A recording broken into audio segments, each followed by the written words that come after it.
Hi, magandang araw. Si Miss Jen po ulit ito at welcome po sa ating paboritong tambayan, ang ating bagong tahanan, mga kwento ni Miss J.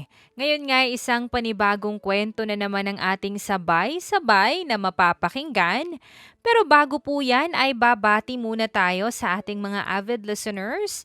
Hi po dyan kay Donna Delecana, kay Elizabeth Diaz, Nilda Austria, and also to Rosebelt Abarno. Ayan, thank you po sa inyong walang sawang pagsuporta at pakikinig. Sana po ay wag na wag kayong magsasawa. Dahil ngayon nga ay isang panibagong kwentong pag-ibig na naman ang magpapakilig sa atin. At eto nga, ang kwento ni Kira at ni Josh. Kaya naman, kayo po ay tumutok na. Mahirap mawalan ng mahal sa buhay. Pero paano kung ang kapalit nito ay ang isang lalaking ubod ng yaman? At hindi lang yon, magiging asawa mo pa. Ganyan ang nangyari kay Kira. Matapos niyang malaman ang huling bilin sa kanya ng namayapang mga magulang. Ikakasal kasi siya sa isang mayamang lalaki na hindi man lang niya kilala. Si Josh na pinaglihi sa sama ng loob dahil sa sobrang sungit. Magkakasundo kaya sila o magbabangayan na lang araw-araw? Ikakasal? Ako? Halos hindi makapaniwala si Kira sa kanyang nalaman mula sa kanyang mga magulang. Halos isang linggo na kasi simula nang ilibing ang kanyang mga magulang at ang huling bilin sa kanya ay kailangan niyang maikasal sa isang mayamang lalaki. Ayaw niyang pumayag sa ideyang yon dahil hindi niya naman kilala kung sino ang lalaking yon. Lalo na at hindi niya rin gusto ang mag-asawa. Hindi niya alam kung ano ang mararamdaman niya. Kamamatay lang ng kanyang mga magulang tapos ay malalaman niyang ikakasal na siya sa lalaking hindi niya gusto at mas lalong hindi niya kilala. Habang nasa sala siya, may bigla siyang ingay na narinig sa labas. Agad siyang lumabas para tignan yun. Nagulat siya sa dalawang taong naroon, isang babae at lalaki, na mukhang siya yung hinahanap. Ano pong kailangan nyo? Tanong ni Kira sa mga ito. Hi, I'm Karen and this is my husband Johnny. Nandito kami para sana sabihin sa'yo na isasama ka na namin sa bahay. Saad ng ginang. Po? Gulat na saad ng dalaga. Tinignan ng dalaga ang mag-asawa. Tapos ay naisip ang bilin sa kanya ng kanyang mga magulang. Mukhang ito ang mga magulang ng lalaking dapat niyang papakasalan. Mabilis ang pangyayari at nakita na lamang ni Kira ang kanyang sarili sa isang malaking mansyon. Sumama siya sa mag-asawa dahil wala naman siyang ibang choice. Lalo na at wala na siyang kasama sa buhay. At kailangan na ring ibenta ang kanilang bahay. Kaya naman, wala na rin siyang matitirhan. Ito na yung magiging tahanan mo ngayon. Saad pa ng ginang. Welcome, iha! Saad ni Johnny sa dalaga. Ngumiti si Kira sa mag-asawa. Ramdam niya ang kabaitan ng mga ito sa kanya. Naisip na tuloy niya ang magiging pakikitungo sa kanya ng anak ng mga ito. Napangiti siyang muli. Tapos ay nilibot ang paningin sa paligid. Nang biglang may pumasok na lalaki na mukhang kakagaling lang sa trabaho. Pero kahit ganon, ay halata pa rin ang kagwapuhan sa mukha nito. Oh, he's here, son! Tawag pa ni Karen sa kanyang anak. Mom, Dad, good eve. Saad pa ng binata. Bumalang ito kay Kira na ngayon ay tila natulala sa lalaki. Kaya naman, agad na nagkatinginan ang mag-asawa dahil doon. Tumikhim si Kira para naman hindi masyadong mahalata ng binata na natulala ito sa kanyang kagwapuhan. Iha, this is our son. Pakilala pa ng ginang. Nagkatinginan ang dalawa at may kung anong kuryenteng dumaloy sa katawan ni Kira. Pero agad niya yung pinagsawalang bahala. Josh, this is Kira. Sabi pa ng ginang. Tinignan ni Josh ang dalaga mula ulo hanggang paa. Kaya naman medyo kinabahan si Kira doon. Lalo na nang makita niya ang naging ekspresyon sa mukha nito. "Oh, nice to meet you." Saad pa ng binata. "Nice to meet you too." Hindi na natapos ni Kira ang kanyang sasabihin nang bigla na itong naglakad papalayo.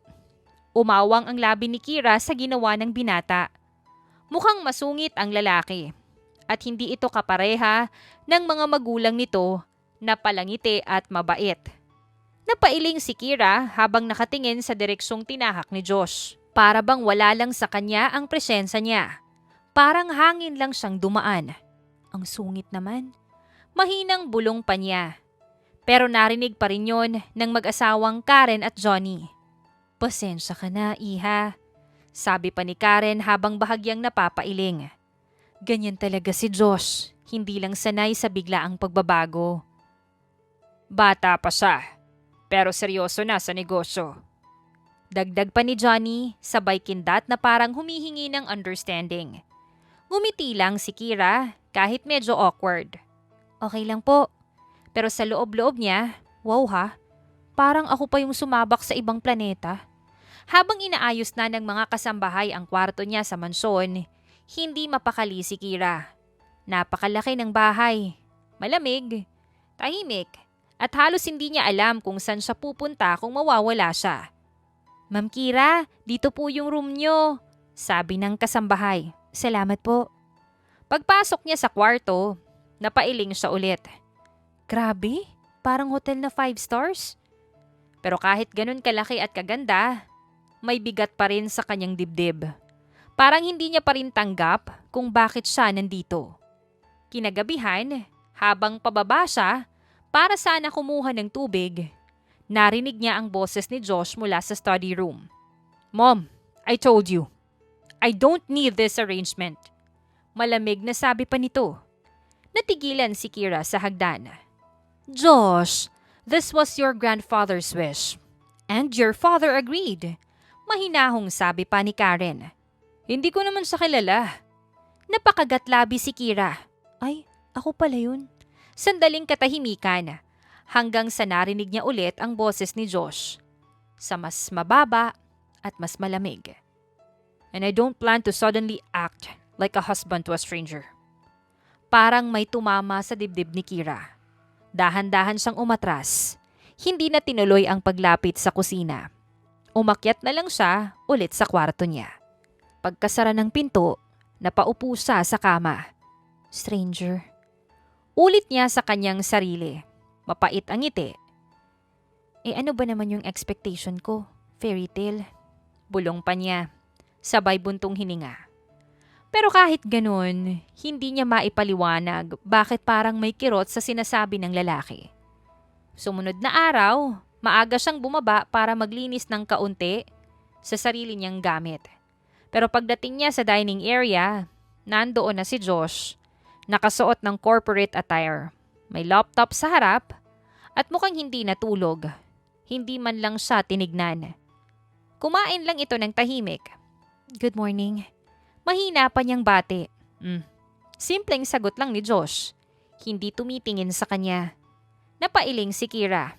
"Okay, noted." Hangin mode ulit ako. Umupo siya sa dulo ng mesa. Awkward na kumain.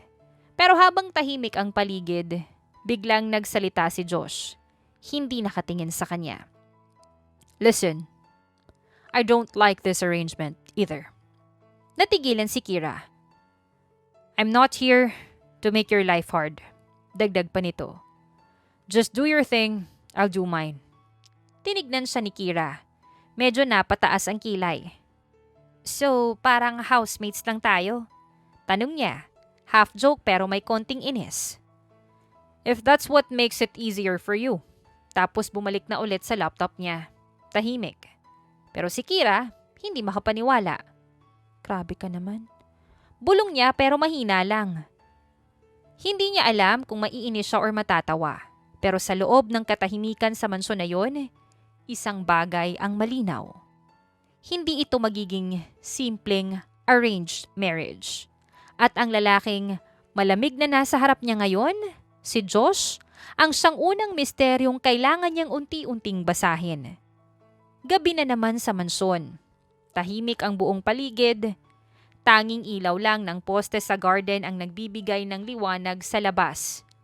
Pero sa isang bahagi ng bakuran, naroon si Kira. Nakaupo sa maliit na bangko, hawak ang isang maliit na framed picture ng kanyang mga magulang. Nanay, tatay, mahinang sabi niya habang hinahaplos ang salamin ng frame. Andito na po ako sa bahay nila. Huminga siya ng malalim. Pilit pinipigilan ang pangingilid ng kanyang luha. Hindi ko pa rin po gets kung bakit kailangan ko to pero sinusubukan ko naman. Miss ko na po kayo. Sa hindi kalayuan mula sa second floor ng balcony, nakatayo si Josh. Hawak ang baso ng tubig, nakatingin pababa sa garden. Narinig niya si Kira. Hindi malinaw ang bawat salita, pero alam niyang kausap nito ang sarili. O mas tama, ang mga magulang nito. Napabuntong hininga si Josh.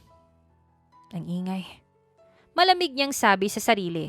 Umalis siya sa balcony pero halatang naiinis. Kinabukasan, parehong routine, si Kira nasa garden ulit sa gabi.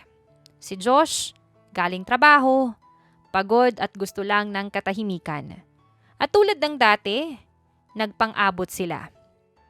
Ang aga mo naman mag-concert ulit. Malamig na sabi ni Josh habang naglalakad palabas ng bahay. Napatingin si Kira, nakakunot ang noo. Concert? Kausap mo na naman yung picture. Napakurap si Kira, tapos napataas ang kilay. Ano naman kung kausap ko sila? Sandaling tumigil si Josh sa paglalakad. Ang lakas ng boses mo. Nakakaistorbo. Sorry dapat pala pati yung pag-miss ko, tahimik. Napatitig si Josh sa kanya. Halatang hindi sanay sa sagot niya. May kwarto ka. Do it there.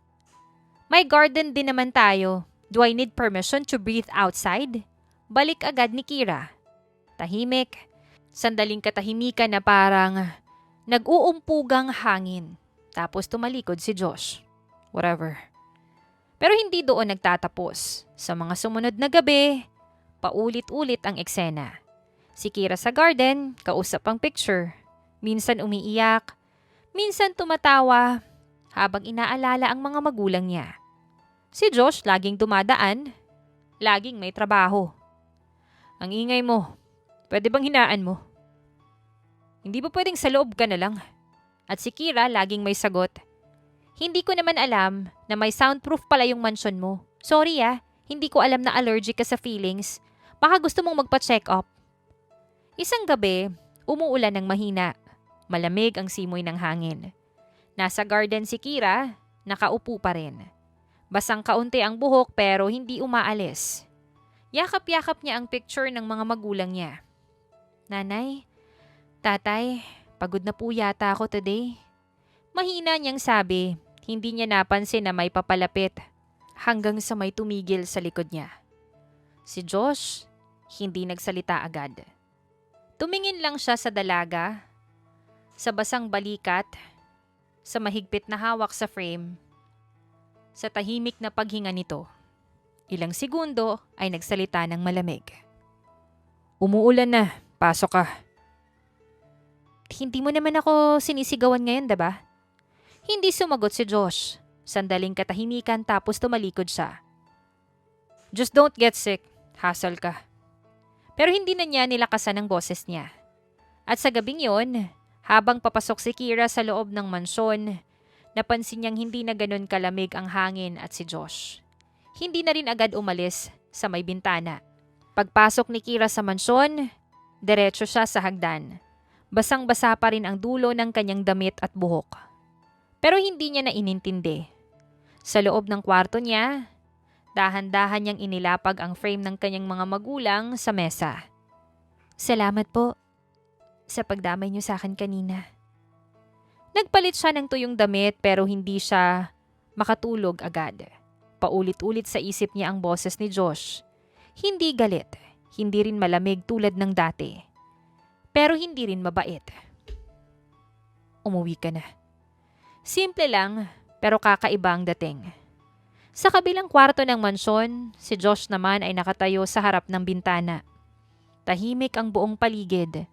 Tanging patak ng ulan sa labas ang madidinig. Nakapamulsa siya, nakatingin sa garden kung saan ilang minuto lang ang nakalipas ay naroon si Kira.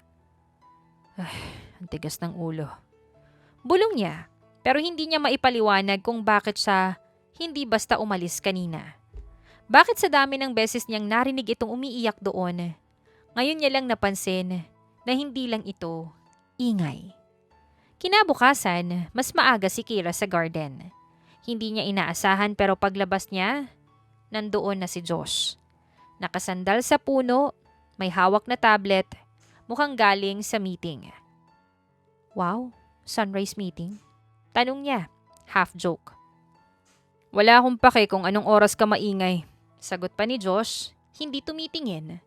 Napailing si Kira, pero naupo na rin siya sa usual niyang spot. Tahimik, ilang minuto, hanggang sa napansin ni Kira na hindi pa rin umaalis si Josh. Hindi ka pa ba papasok? Tanong niya. Waiting for you to finish your ritual. Sagot nito. Ritual? Grabe ka ah. Parang kulto lang. Sandaling tumigil si Josh. Talking to a picture every night? Every morning? Ano pa ba yung tawag mo dun? Napahinto si Kira. Hindi siya agad nakasagot. Tapos mahina siyang tumawa pero halatang may bigat. Ritual na pala sa'yo ang pagkami sa magulang, no? Tahimik ulit. Ibang klase ang katahimikan ngayon. Hindi lang basta awkward. Parang may hindi sinasadyang tumama.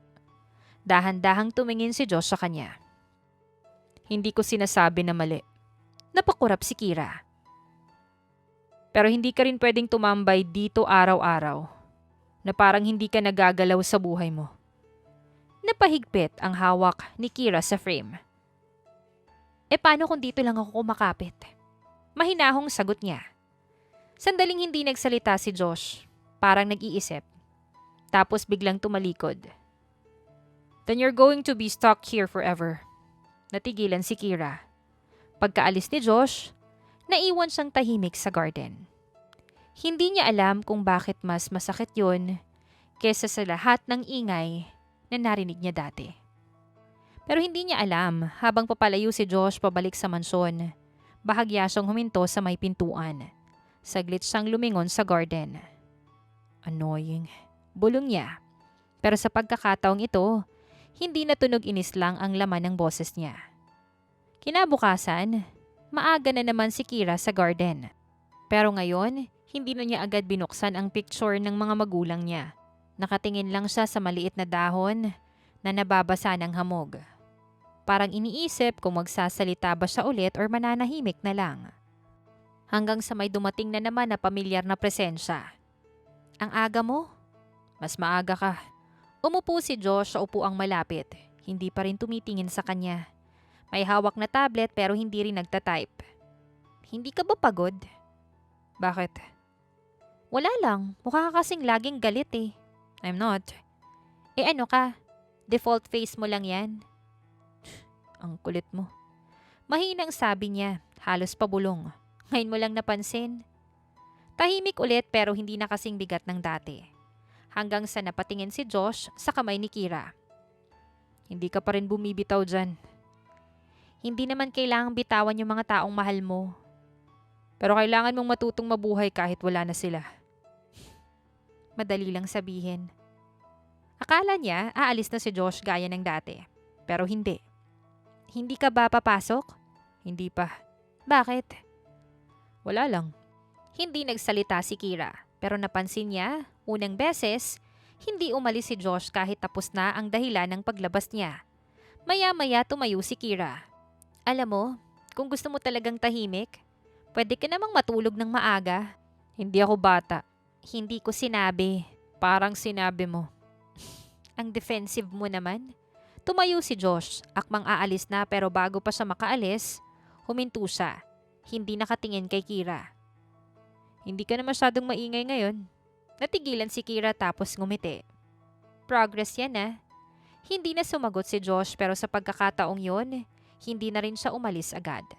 At habang unti-unting lumalalim ang katahimikan sa mansyon, may kakaibang pagbabago na hindi nila pareho napapansin. Sa sumunod na araw, hindi nila namalaya na unti-unti na palang nagiging mas normal ang presensya nila sa isa't isa.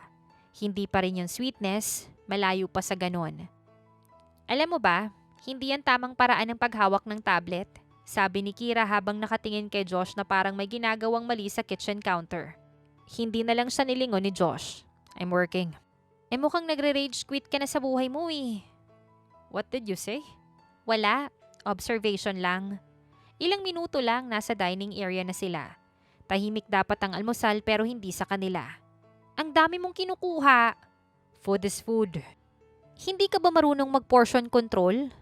Hindi ka ba marunong tumahimik habang kumakain? Di ikaw na yung perfect. Obviously. Sa labas, napapailing na lang ang mga kasambahay. Mag-asawa na ba yan? O magkakampi sa asaran? Bulong ng isa. Parang araw-araw may debate class. Sagot ng isa pa. Pagdating ng hapon, sa garden ulit, si Kira nakaupo sa usual spot niya. Si Josh, kunwari nagtatrabaho pero halatang nakikinig. Grabe ka mag-type. Grabe ka rin mag-comment sa buhay ng iba. Ang boring mo tignan. Mas boring ka kung tahimik ka. Natigilan si Kira tapos napangiti. Ay wow ha, may sense of humor ka na pala ngayon. Hindi yan humor, warning. Pero kahit ganoon, hindi na katulad dati ang hangin sa pagitan nila. Hindi na malamig, hindi na puro iritasyon. Isang gabi, habang papasok na si Kira mula sa garden, nagsalita si Josh nang hindi nakatingin. Bakit ka ba laging nandito? Ha?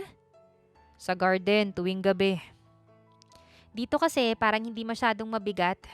Sandaling katahimikan, hindi sumagot si Josh agad. Hanggang sa annoying place. Sabi niya pero mas mahina kesa dati. Then bakit ka nandito rin minsan? Natigilan si Josh, hindi agad siya sumagot tapos tumalikod na lang. Coincidence. Pero pareho nilang alam, hindi na ito simpleng coincidence. At kahit araw-araw silang nagbabangayan, unti-unti, sa pagitan ng asaran at sagutan, may isang bagay na hindi na nila maikakaila. Mas madalas na silang naghahanap ng presensya ng isa't isa kaysa umiiwas. Lumipas ang ilang araw at mas lalo pang napadalas ang bangayan ni Kira at Josh. Pero ang nakakainis, kahit palaging may irap at sagutan, hindi na rin nila kayang hindi mahanap ang presensya ng isa't isa. Isang hapon, nasa study room si Josh. Seryosong nagtatype sa laptop niya. Biglang pumasok si Kira, bit-bit ang tray ng juice. Nilagay niya yon sa mesa. Para hindi ka ma-dehydrate sa pagiging masungit mo. Hindi ako masungit. Sure ka? Hindi mo ba alam yung definition ng masungit? Alam mo ba yung definition ng masungit na hindi umaamin? Natigilan si Josh. Dahan-dahang tumingin kay Kira. Leave. Ay wow! Thank you for your hospitality ha, Your Highness. Tumalikod si Kira pero halatang natatawa. Pagkalabas niya, napahinto si Josh. Tumingin sa baso ng juice. Seryoso ba to? Bulong niya. Pero ininom niya pa rin. Kinagabihan, sa garden ulit, umupo si Kira sa usual spot niya. Hawak ang picture pa rin ng mga magulang niya. Pero tahimik siya ngayon, hindi nagsasalita. Napansin naman yun ni Josh. Wala akong sasabihin ngayon. Wala lang akong masabi. May mga araw talaga na hindi mo alam kung anong sasabihin mo. Natigilan si Josh.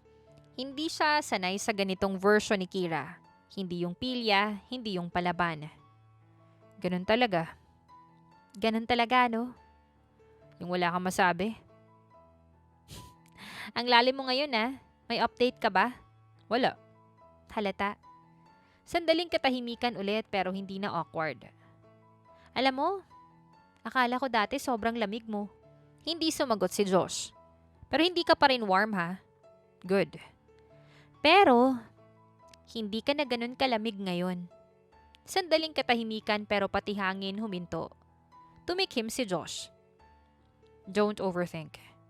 Hindi ko na nga ino-overthink, sinabi ko lang. Tumayo si Josh, kunwari walang narinig. Dami mong sinasabi. Ang dami mo ring iniisip, hindi totoo. Liar. Napatingin si Josh sa kanya ng matalim. Pero imbis na mainis, si Kira, ngumiti. At doon sa gitna ng garden, Habang nagbabangayan pa rin sila, pareho nilang hindi napansin na mas madalas na ang tingin nila sa isa't isa kesa ang pag-iwas. Isang umaga, habang nagkakape si Karen sa dining area, napangiti siya habang pinagmamasdan ang CCTV monitor sa gilid. Naku Johnny, tignan mo. Ano na naman? Itinuro ni Karen ang screen. Nandoon si Kira at Josh. Hindi yun yung tamang paraan ng pag-aayos ng files, boses ni Kira. Hindi mo trabaho ang pag-aayos ng files ko, sagot ni Josh, nakapamewang na. Mukhang ikaw yung walang alam sa life organization eh. Mas organized pa to kaysa ugali mo. Excuse me? Napatawa si Karen habang umiinom ng kape. Oh, tignan mo, progress. Napakunot noo si Johnny. Yan ba yung progress na sinasabi mo? Mukhang awa yan eh. Umiling si Karen. Napangiti na rin. Hindi mo gets. Mas okay na yan kesa sa tahimik at iwasan nila sa isa't isa. Sa garden, hindi pa rin tumitigil ang dalawa. Bakit ka ba laging nakikialam? Bakit ka ba laging mukhang di marunong makipag-usap? Because I don't need to. Ako kailangan ko kaya nagsasalita ako. Natigilan si Josh, sandaling katahimikan. Ang ingay mo. At ikaw ang tahimik mo, pero panalo ka sa inis. Sa loob ng bahay, nakangiti na si Karen habang pinapanood pa rin sila. See? They talk now. Parang nag-aaway lang. Hindi yan basta away. Iba yan. Anong iba? Bonding. Sa garden, biglang huminto si Kira sa pagsasalita. Napatingin siya kay Josh na ngayon ay nakatingin din sa kanya. Hindi nagalit. Grabe ka talaga. Mahinang sabi ni Kira. Same. Sagot ni Josh. Sandaling katahimikan tapos sabay silang umiwas ng tingin. Parang nahiya. Mula sa malayo, nakangiti pa rin si Karen. Isang umaga, napansin ni Josh na kakaiba ang tahimik ng mansyon. Walang yabag sa hagdan, walang boses sa garden, walang pamilyar na reklamo na sumasalubong sa almusal. Nasaan siya? Tinignan siya ng kasambahay. Si Ma'am Kira po ba, sir? Hindi pa po bumababa. Hindi pa? Opo, maaga po siyang gumigising araw-araw, kaya nga po nakakapagtaka eh. Hindi siya sumagot agad. Kinuha niya lang ang kape niya pero mas mabagal na ang galaw niya kaysa dati.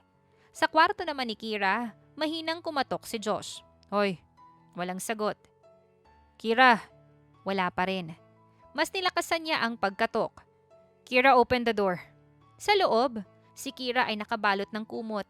Nakasubsob sa unan, maputla ang muka at halatang may lagnat. Dahan-dahan niyang iminulat ang mata. Josh, mahina niyang sambit. Napahinto si Josh nang makita siya. Anong nangyari sa'yo?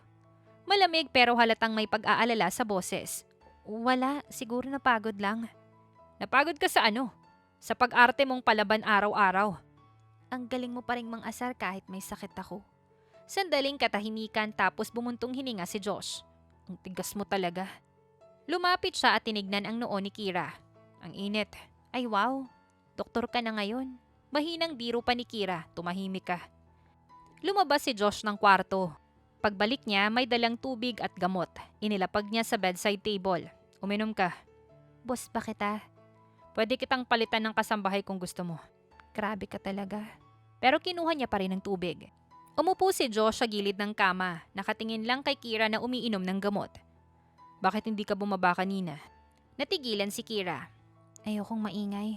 Napatingin si Josh sa kanya. Hindi ka naman maingay. Seryoso ka ba? Hindi ka maingay sa ganitong level. Wow, compliment ba yan or insulto? Both. Akala ko kasi baka maistorbo kita. Natigilan si Josh sa kanyang narinig sa dalaga. Ba't mo iniisip yan? Wala lang. Matulog ka. Pakiusap ba yan? Command. Napairap si Kira pero ngumiti rin kahit pagod. Posi. Obedient ka naman pala kapag may sakit. Grabe ka. Sa ibaba, napansin naman ni Karen ang pagbabago. Johnny. Sabi niya habang nakangiti. Nag-alaga si Josh. Hindi niya iniwan si Kira. Baka nga nagkakasakit na rin siya. Hindi yan sakit. Simula yan. At sa kwarto sa itaas, habang tahimik na nagpapahinga si Kira at si Josh naman ay nakatayo sa labas, nakatingin sa pinto na parang mainiisip na hindi niya masabi. Unti-unti nilang parehong nararamdaman. Hindi nilang ito simpleng arrangement. Lumipas ang ilang araw, gumaling na si Kira. Pero may isang bagay na hindi niya agad napansin. Mas madalas na siyang tinitignan ni Josh. Hindi na gaya dati na diretso agad iwas. Isang hapon sa mansyon, nakaupo si Kira sa garden habang nagbabasa ng lumang libro na nakita niya sa library. Ang boring, parang thesis pa to. Hindi lahat ng libro dapat exciting. Biglang sabi ni Josh, "Hoy, pwede bang magsabi ka na muna bago ka sumulpot?" "Hindi ako multo. Mas nakakatakot ka pa nga minsan eh." Wow! Umupo si Josh sa upuang katabi niya. "Bakit ka nagbabasa niyan?" "Wala lang, para hindi ako mabaliw dito sa bahay niyo." "Boring ba dito?" "Hindi, ikaw lang." Sandaling katahimikan tapos si Josh. Noted. Maya-maya may dumating na kasambahay. "Sir Josh, may meeting po kayo in 30 minutes. "Got it." Tumayo siya pero bago siya umalis, tumingin siya kay Kira. "Don't stay here too long." Napataas ang kilay ni Kira. "Concerned ka na ba?" "Hindi. Ayokong ikaw yung magkaproblema kung may lamok dito." Wow, romantic. Hindi sumagot si Josh pero sa gilid ng labi niya, may bahagyang irap na parang natatawa. Pag alis niya, napatingin si Kira sa dinadaanan niya. Ang weird mo talaga. Sa gabi, habang naglalakad si Kira papunta sa garden, nakita niya si Josh na nakatayo sa may balcony. Nakatingin lang sa malayo, hindi tulad ng dati na malamig ang aura. Ngayon, mas tahimik lang. "Hindi ka pa natutulog?" Sigaw ni Kira. "Hindi pa." "Bakit?" "Wala lang." "Laging wala lang yung sagot mo, no?" "Problem?" "Wala din." "Bakit ka lagi sa garden?" "Kasi dito, hindi ko kailangan magpanggap." Sandaling katahimikan pero agad ding sumagot si Josh. "Same." Natigilan si Kira. "Ha?" "Patulog ka na." Habang tumatagal ang mga araw, mas lalo pang nagiging natural ang presensya ni Josh sa buhay ni Kira. May mga pagkakataong tahimik lang sila sa iisang lugar, hindi nag-uusap, pero hindi rin nag-iiwasan. At doon siya nalilito. Isang gabi, nasa garden ulit si Kira. Hawak niya ang picture ng kanyang mga magulang pero ngayon hindi na siya umiiyak. Tahimik lang siyang nakatingin sa langit.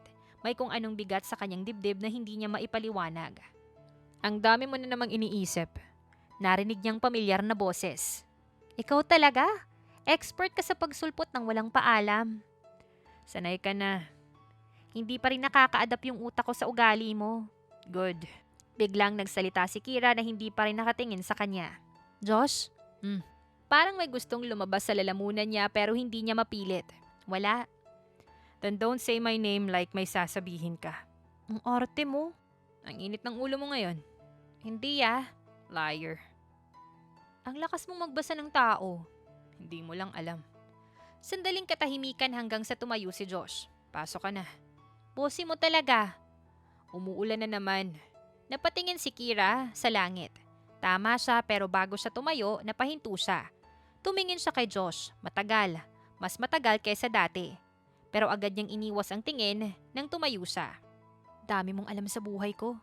"Hindi lahat," sagot ni Josh. Pagpasok nila sa mansyon, hindi nila napansin ang katahimikan sa pagitan nila na unti-unting nagbago. Sa kwarto niya, humiga si Kira. Tinitigan niya ang kisame at doon niya inamin sa sarili niya. Kahit papilit niyang itinatanggi. Bakit kapag nandyan siya, mas hindi na ganun kabigat? Hindi to dapat. Pero kahit ilang beses niyang sabihin hindi, alam niyang may nararamdaman na siyang hindi niya kayang pangalanan. At sa kabilang kwarto, si Josh nakatayo sa bintana, nakatingin sa ulan. Tahimik pero may iniisip. Si Kira, ang mga salitang hindi niya rin maintindihan kung bakit hindi niya masabi ng direkta. Sa gabing yon, pareho nilang itinanggi sa kanilang mga sarili. Pero pareho din nilang nararamdaman na may nagbabago na. Kinabukasan, parang walang nangyari kahapon. Pero hindi rin talaga ganun. Si Kira nagluluto sa kitchen, si Josh pumasok habang may hawak na table. At gaya ng dati, may bangayan agad. "Bakit parang may ginalo ka na naman sa kitchen?" "Magluluto ako." "Hindi mo kailangan gamitin lahat ng kaldero." "Hindi mo rin kailangan mag-exist dito habang nagluluto ako." "Ako ang may-ari ng bahay." "Eh di ikaw na rin yung magluto." Sa kabilang banda, nakatingin ang kasambahay na parang nanunood ng live sitcom. "Ma'am, sir, pwede po bang kumain na lang kayo ng tahimik?" Mahinang sabi niya. Sabay naman na napatingin ang dalawa. "Hindi po," sabay nilang sagot. Sa garden naman sa hapon, nakaupo si Kira, hawak ang phone, nagve-video call sa friend niya. Girl, ang weird dito, sabi niya. Sa likod niya si Josh nakaupo rin nagtatype. Parang palaging may auditor sa buhay ko. Biglang sumabat si Josh. May reklamo ka sa audit? Hoy, wala kang karapatang makinig. Malakas ka magsalita. Malakas ka ring manginis. Normal voice ko yan. At normal ko rin tong pagkakainis ko sa'yo. Sa kabilang linya ng call. Uy, sino yan? Tanong ng kaibigan niya. Wala. Kinagabihan sa dining table, tahimik dapat pero hindi pa rin. Bakit ka kumakain ng ganun kalakas? Reklamo ni Kira. Normal chewing speed. Parang kabayo. Mas mabilis ka pa nga minsan eh. Hindi totoo. Proof, last week kinain mo yung ulam bago pa ako makaupo. Gutom na ako noon. Everyday kang gutom. Nagkatinginan sila, sandaling katahimikan tapos sabay na nagsalita. True. Sa labas ng mansyon, nakasilip si Karen sa window. Johnny, masaya ako. Bakit? Hindi na sila nag-iiwasan. Parang nag-aaway pa rin. Exactly. Mas naging normal ang mga araw sa mansyon. Kung normal ba ang tawag sa dalawang taong laging nagbabangayan pero hindi na kayang magtagal na hindi nagkikita. Hindi man nila aminin parang may sariling routine na silang dalawa. At ang mas nakakagulat, pareho nilang inaabangan yon. Isang umaga habang abala sa pagluluto si Kira, may apron na halos nakabaliktad at may harina sa pisngi na hindi niya napansin. Si Josh pumasok galing meeting agad na napahinto. Bakit parang may explosion sa baking section? Tanong niya. Bakit parang may reklamo agad yung CEO ng bahay? CEO?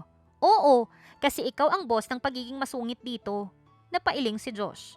Tumingin siya sa mesa. May pancake na medyo hindi pantay ang hugis. Ano to? Pancake! Parang buhay ko. Bakit?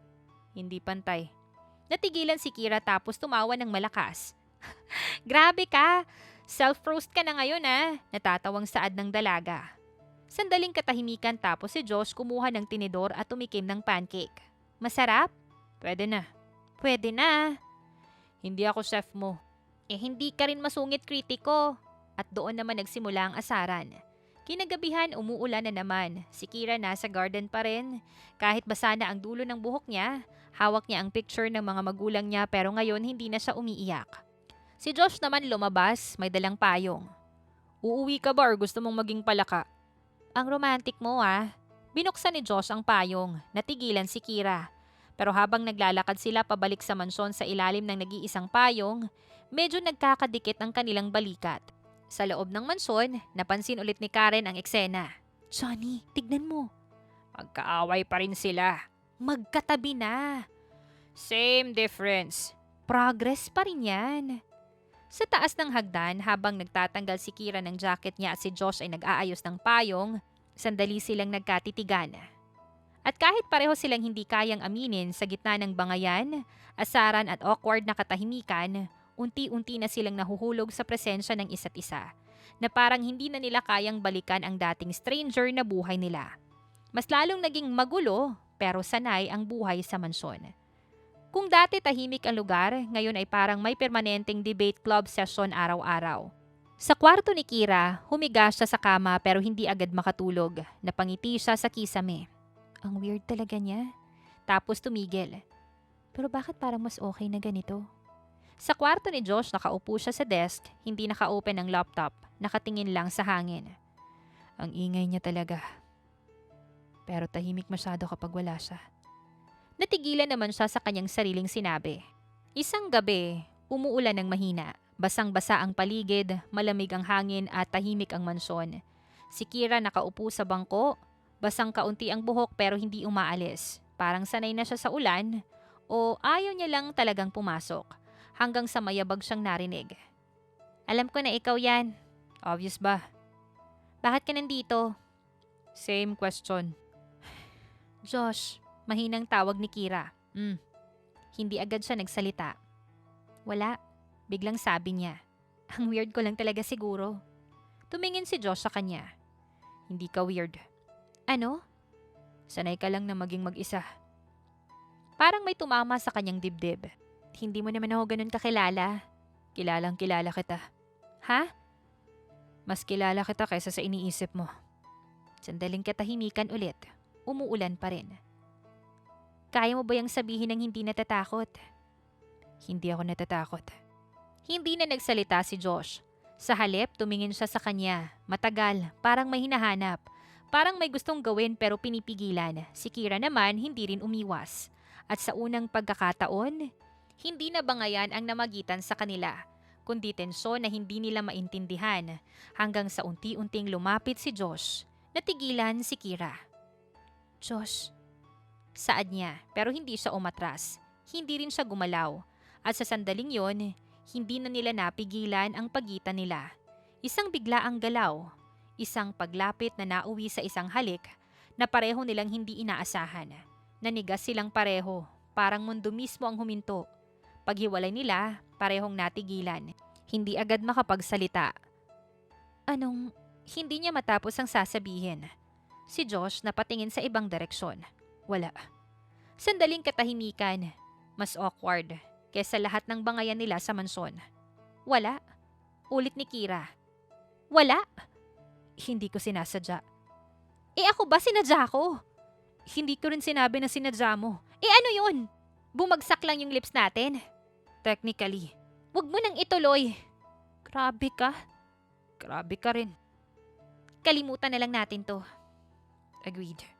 Walang nangyari. Walang nangyari. Pagpasok nila sa mansyon, naghiwalay agad sila ng daan.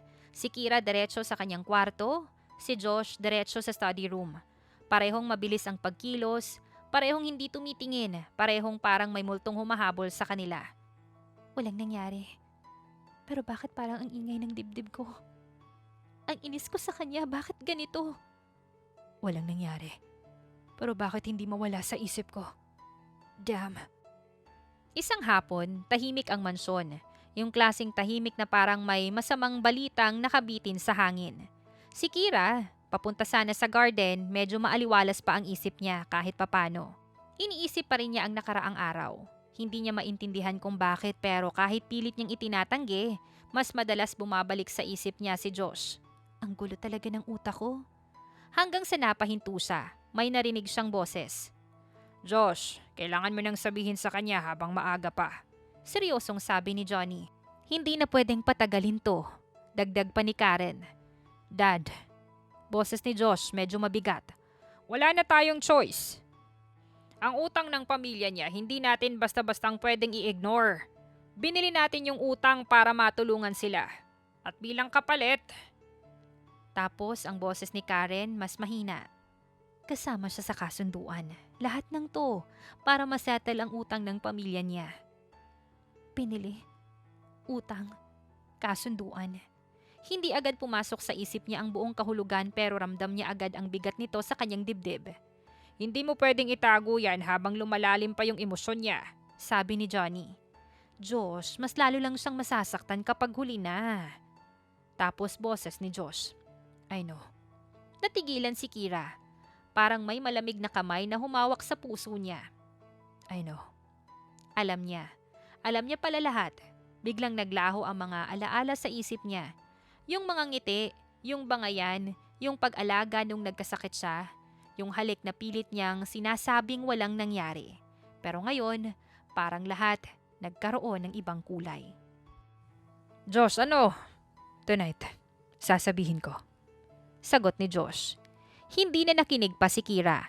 Hindi na niya alam kung paano siya tatalikod. Hindi na niya alam kung paano siyang nakatakbo. Basta ang alam niya lang, totoo pala ang lahat ng kinatatakutan niyang pumasok sa isip niya noon.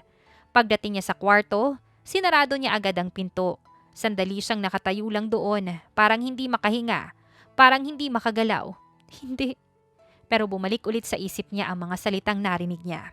At ang mas masakit doon, yung boses ni Josh na nagsasabi ng, I know. Dahan-dahan siyang napaupo sa kama. Hindi na niya napigilan.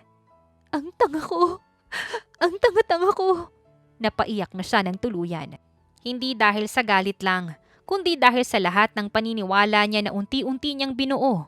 Yung akala niyang totoo, yung akala niyang kahit papano, si Josh ay totoo sa kanya. Sa labas ng kwarto mayabag na papalapit. Si Josh, nakatayo sa harap ng pinto niya. Hindi kumakatok, hindi gumagalaw. Sa loob, dinig niya ang mahina nitong hikbi. At sa unang pagkakataon, hindi niya alam kung paanong papasok. Sa sumunod na araw, parang may ibang ihip ng hangin sa loob ng mansyon. Si Kira bumaba ng hagdan ng maaga gaya ng dati. Pero ngayon, iba siya. Walang reklamo, walang patutsada.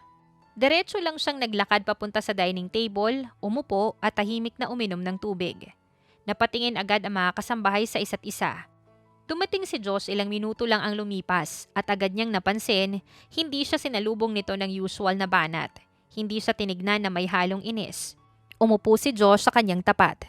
"Good morning," sabi niya. Mas mahinahon kaysa dati. Walang sagot si Kira. Natigilan si Josh. "Hindi ka ba mag-good morning?" Tumingin lang si Kira sa pagkain niya. "Wow, kinakausap mo na pala ako? Nag-a-update ka na ba sa pagiging masungit mo?" Sa gilid ng dining, napapailing si Karen. "Johnny, parang mali." "Anong mali?" "Yung katahimikan." Sa buong araw, ganun na nga ang nangyari. Tahimik lang si Kira. At ang mas nakakabigla, hindi na rin siya lumalaban sa asaran. "Ang tahimik mo ngayon." "Hoy." Walang sagot pa rin si Kira. Hindi pa rin siya tumitingin kay Josh. "Galit ka ba?" Sandaling huminto si Kira tapos mahinahong sagot. Halos walang emosyon. "Hindi." At naglakad ulit. Parang may kung anong tumama sa dibdib ni Josh. Mas masakit pa kesa nung sigawan siya nito. Sa garden, nag-iba rin yung dating. Dati si Kira yung maingay, si Josh ang tahimik. Ngayon, baliktad na. "Hindi mo na naman ba ako papatulan?" Tanong pa ni Josh, nakaupo sa tabi niya. "Okay, kung galit ka, sabihin mo na." Tumingin siya sa kanya. "Hindi mo ba ako nadidinig?" Sa wakas, sumagot si Kira. "Dinig kita." Natigilan si Josh. "Then talk to me." Sandaling katahimikan tapos tumingin si Kira sa kanya. "Wala tayong pag-uusapan. Hindi totoo yan." "Excuse me?" At umalis si Kira. Sa loob ng mansyon, napapansin na rin ang lahat.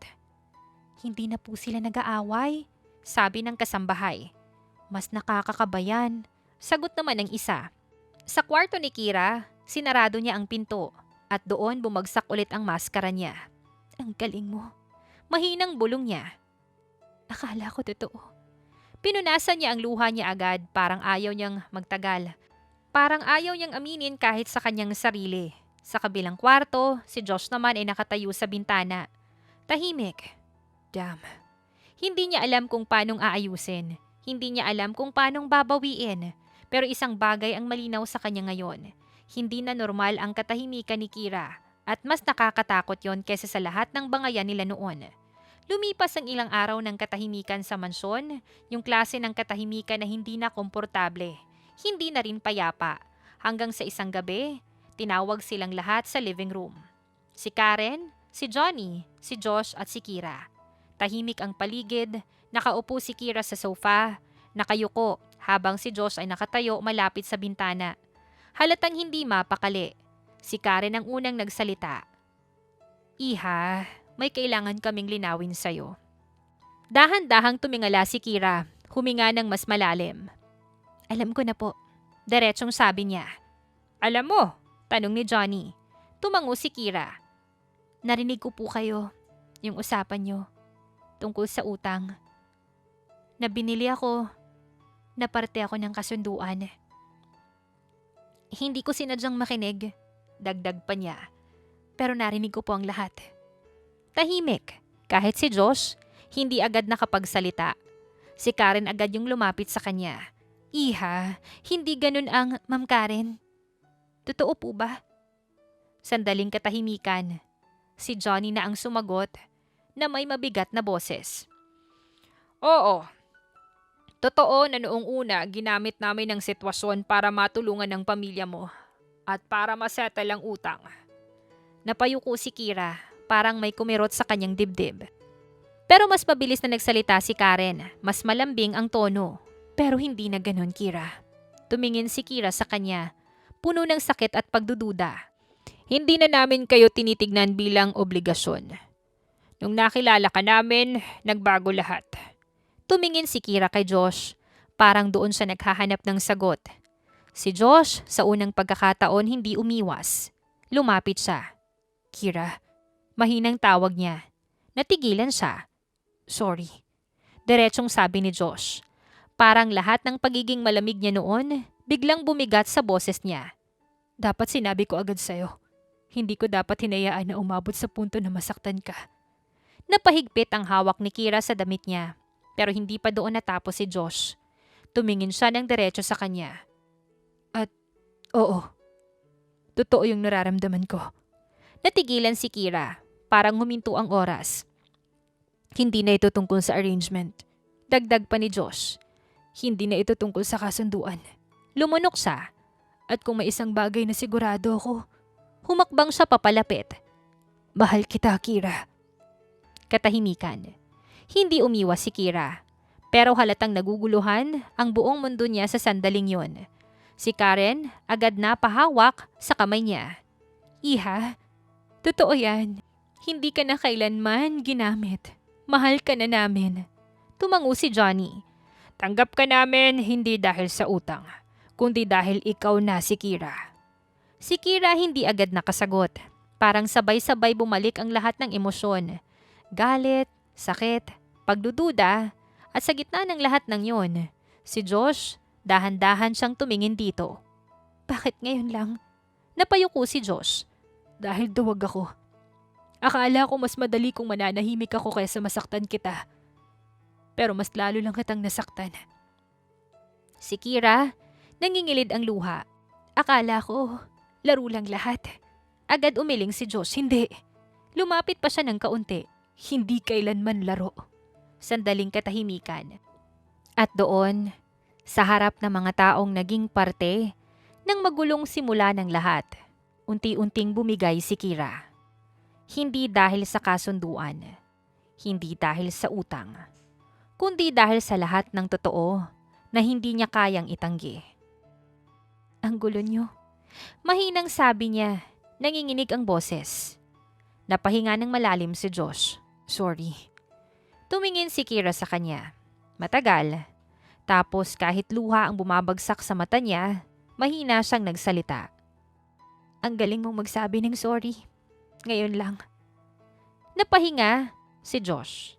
Halatang kinakabahan. Pwede pa bang bawiin? Natahimik si Kira at sa kauna-unahang pagkakataon, bahagya siyang umiti. Subukan mo. Pagkatapos ng mabigat na araw na yon, hindi agad naging madali ang lahat para kay Kira. May mga gabi pa ring tahimik siya. May mga sandaling napapaisip siya kung paanong haharapin ang lahat ng sinabi at nalaman niya. Pero isang bagay ang hindi nagbago. Si Josh, hindi siya tumigil. Hindi rin tumigil sina Karen at Johnny. Araw-araw, may simpleng paraan si Josh ng panunuyo na hindi niya inaaming panunuyo.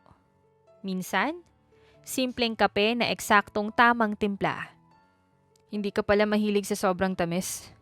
Sabi niya lang noon. Stalker ka ba? Reklamo ni Kira. Observant. Sagot niya. Minsan naman sinasabay niya sa paglalakad sa garden. Hindi ka ba nagsasawa? Tanong pa ni Kira. Sa'yo? Sa hangin? Liar. Bulong ni Kira pero nakangiti na. Si Karen naman todo suporta. Iha, kumain ka pa.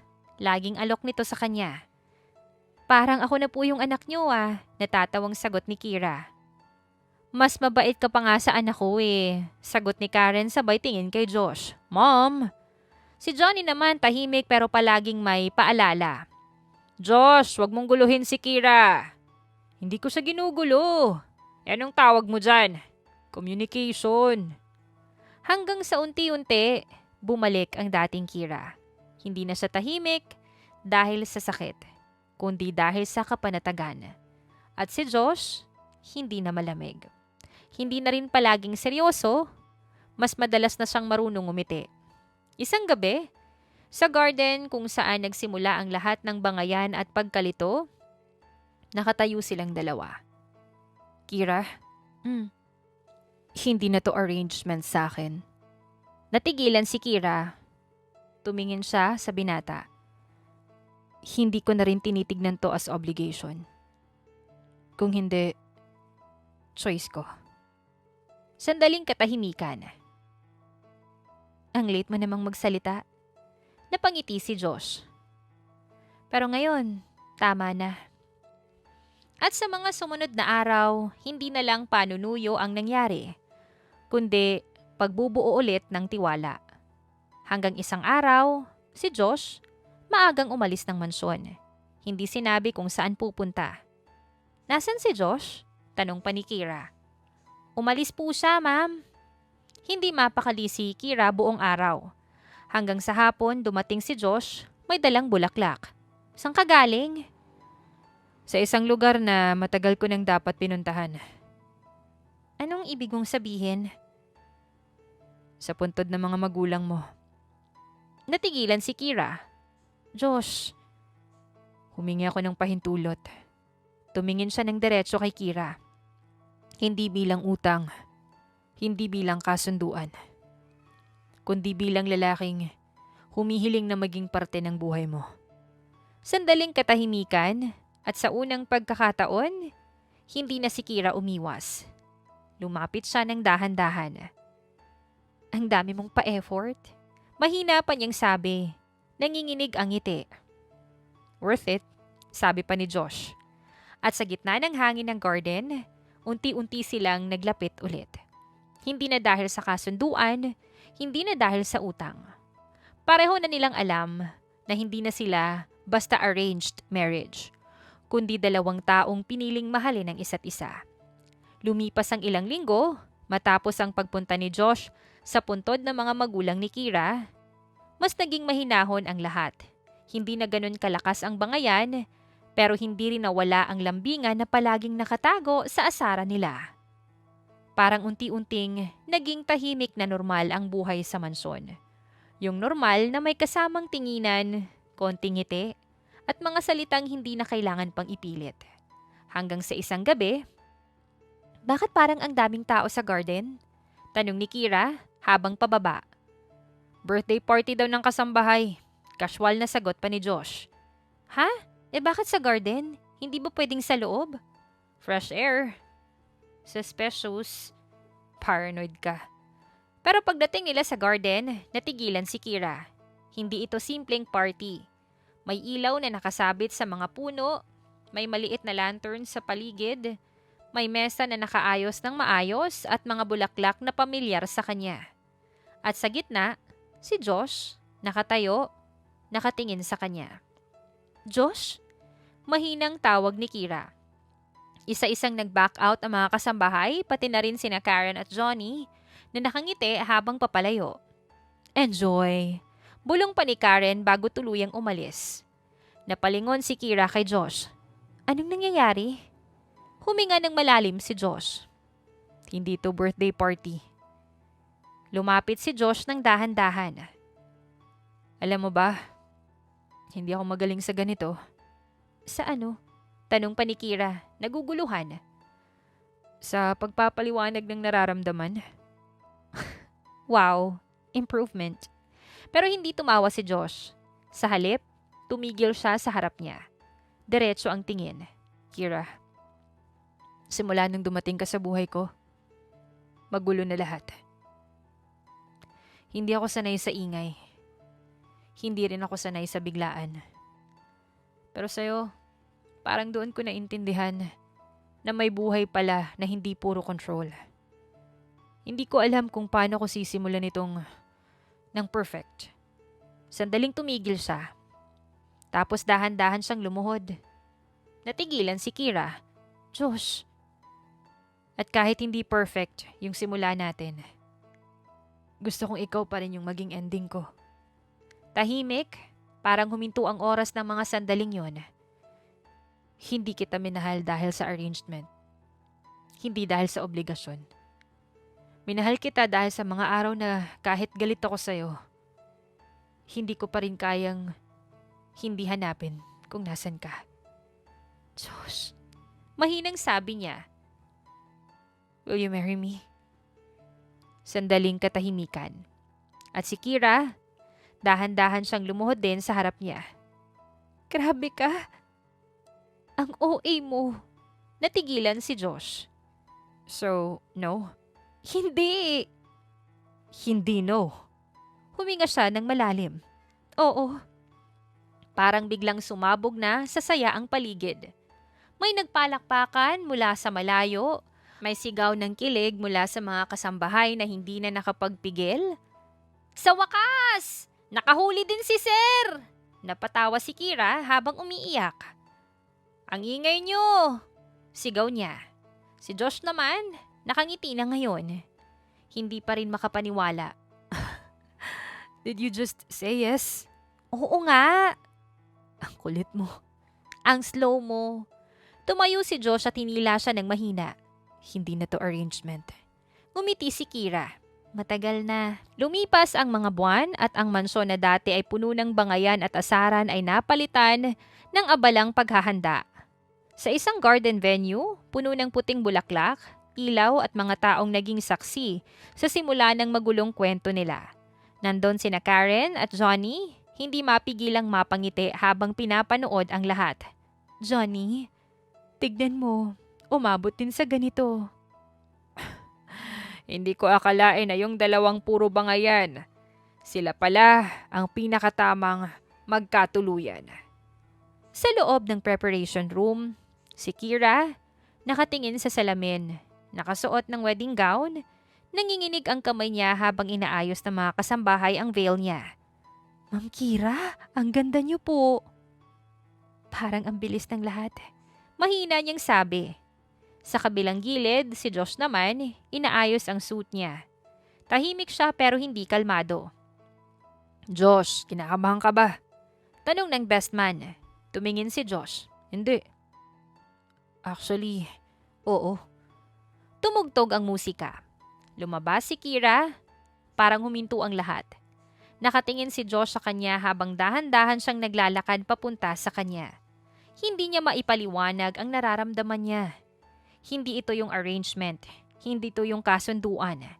Ito yung taong pinag-alayan niya ng totoong sarili. Nang magtagpo sila sa gitna, mahina niyang sabi, ang tagal mong dumating. Ang slow mo kasi. At nang vow na, Kira, hindi ako magaling sa magagandang salita. Pero ikaw, pinilit mong ipakita sa akin na kahit gaano ako ka-cold, may taong kayang magpahina ng depensa ko. Akala ko dati, control ang sagot sa lahat. Pero ikaw yung naging dahilan kung bakit ko natutunan na minsan, ang chaos pala ang pinakatamang tawaging tahanan. Hindi kita pinili dahil kailangan kita. Pinili kita dahil kahit kaya kong mawala ka, hindi ko na gustong subukan. Josh, saad ni Kira. Alam mo ba dati iniisip ko, arranged marriage lang to. Isang obligasyon. Isang kasunduan. Pero ikaw yung taong paulit-ulit kong gustong maging kaaway. Pero mas paulit-ulit kong gustong hanapin. Josh, kung may isang bagay akong sigurado ngayon, ikaw na yung pipiliin ko araw-araw. Kahit wala na tayong kasunduan. Do you, Josh, take Kira to be your wife? I do. Do you, Kira, take Josh to be your husband? I do. Isang halik na hindi na kailangang itago. Isang halik na hindi na kailangan pang ipaliwanag. Isang halik na nagsasabing tapos na ang arrangement. Nagsisimula na ang totoong pag-ibig. Lumipas ang mga buwan matapos ang masayang kasal ni Kira at Josh. Sa mansyon na dati ay puno ng sigawan at bangayan, ngayon ay napalitan ng mas tahimik na halakhakan. Sabay na sa pagkain sa hapag at mga simpleng araw na mas payapa kesa dati. Isang araw, habang nasa garden si Kira, hawak niya ang tiyan niya ng bahagya. Parang may binabantayang kakaibang pakiramdam. Napansin naman agad yon ni Josh. Okay ka lang? Tumingin si Kira sa kanya. Josh? May kaba at saya sa boses ng babae. Natigilan si Josh. May isa pa tayong kailangang alagaan ngayon. Parang huminto ang mundo ni Josh. Hindi agad nakapagsalita. Are you? Hindi na natapos pa. Tumango si Kira. Umiiyak na pero nakangiti. At doon hindi na napigilan ni Josh ang sarili. Hinila niya si Kira ng mahigpit. Parang takot siyang mawala ito. Ang kulit mo. Bulong niya. Nanginginig ang boses. Ang dami mong drama, sagot naman ni Kira. Pero sa gitna ng emosyon, pareho nilang naramdaman ng isang bagay na hindi na nila kailangan pang ipaliwanag. Hindi na sila dalawa lang. Si Karen at Johnny, nang makita ang balita, halos hindi makapaniwala. Johnny! Mahinang sabi ni Karen habang umiiyak. Grabe, ang bilis ng panahon, sagot pa ni Johnny pero halatang masaya. Si Josh, mas protective na ngayon. Si Kira, mas malambing pero matapang pa rin. At sa bawat araw, hindi na lang sila mag-asawa, kundi isang pamilya na nagsimula sa kaguluhan at nagtapos sa pagmamahalan. At dito na nga po nagtatapos ang kwentong pag-ibig ni Josh at ni Kira. Naway kayo po ay kinilig at may natutunan sa kwentong ating napagsaluhan ngayong araw. Muli po, maraming salamat sa inyong walang sawang pagsuporta at pakikinig. Hanggang sa susunod, abangan pa rin po ang mga kwentong puno ng aral, pagmamahal at inspirasyon. Syempre dito pa rin po yan sa inyong inaabangang mga kwento ni Miss J.